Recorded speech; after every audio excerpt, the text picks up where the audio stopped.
मेनका मल्लिक। मेनका मल्लिक जी मैथिली में बहुत कम लिखलन, बहुत कम लिखलन, बहुत कम, मुदा सार्थक। एम्हर हमरा लोकनिक आग्रह कहू अथवा अपन पाठक श्रोताक दबाव, हुनक लेखनी एक बेर फेर सक्रिय भेल अछि, कागज पर मोइस उतरऽ लागल अछि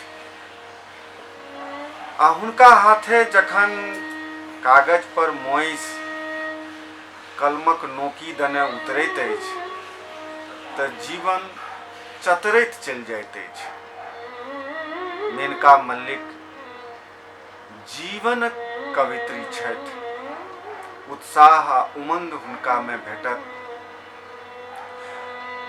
करुणा सेहो, आ ई करुणा अहाँके आर्द्र करैत चलि जायत।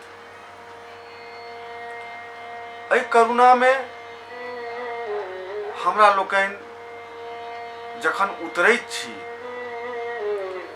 तऽ नोर से बेसी अपना पर तामस होइत अछि।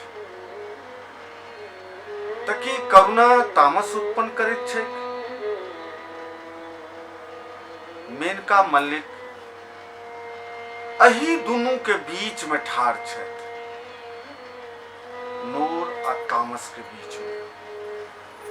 करुणा के संदर्भ जतऽ कतौ हेतै, मेनका मल्लिक के एही ठाम ताकल जा सकैत अछि।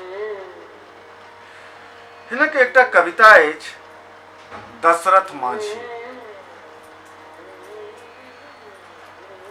कतऽ गेलौं यौ दशरथ माझी,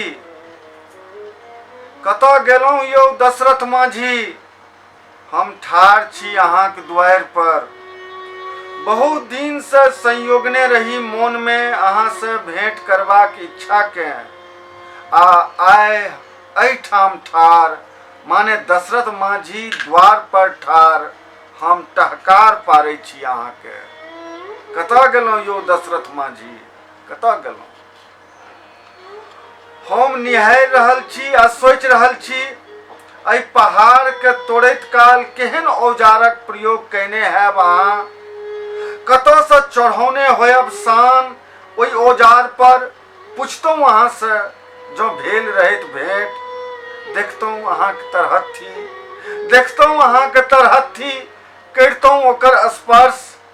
छेनी पर हथौड़ी बजारैत बजारैत उगल हरियर हरियर नस के छुबैत रहितौं, बतियैतौं भरिपो कहाँ से। 22 बरखक अथक प्रयास के बुझतौं, 22 बरखक अथक प्रयास के बुझतौं, मुदा आइ अहाँ नहीं रही ठाढ़। ठाढ़ छल अहाँके नाम पर बनल दुआरि, एकटक निहारैत रही हम, निहारिते रहि गेल रही। निहारैत अछि ओहो सब जे हंसी उड़बैत छल अहाँके एहि साहस के, बतहपनी के। जखन सबठाम लू जकाँ तरंगित छल, जखन सबठाम लू जकाँ तरंगित छल, आतताई सभक गोली बारूद, ओछाय जाय लागल छल बारूदी सुरंग, आ खाक होइत छल लोक। एहि विकट परिस्थिति में बनौलौं अहाँ प्रेम के अपन औजार, आ जीवैत गेल कतुक फगुनी देवी। साँचे कहै छी यौ दशरथ माझी, साँचे कहै छी, अहाँके ई कृति ताजमहलो से बेसी नीक लगैया हमरा। अहाँके ई कृति ताजमहलो से नीक लगैया।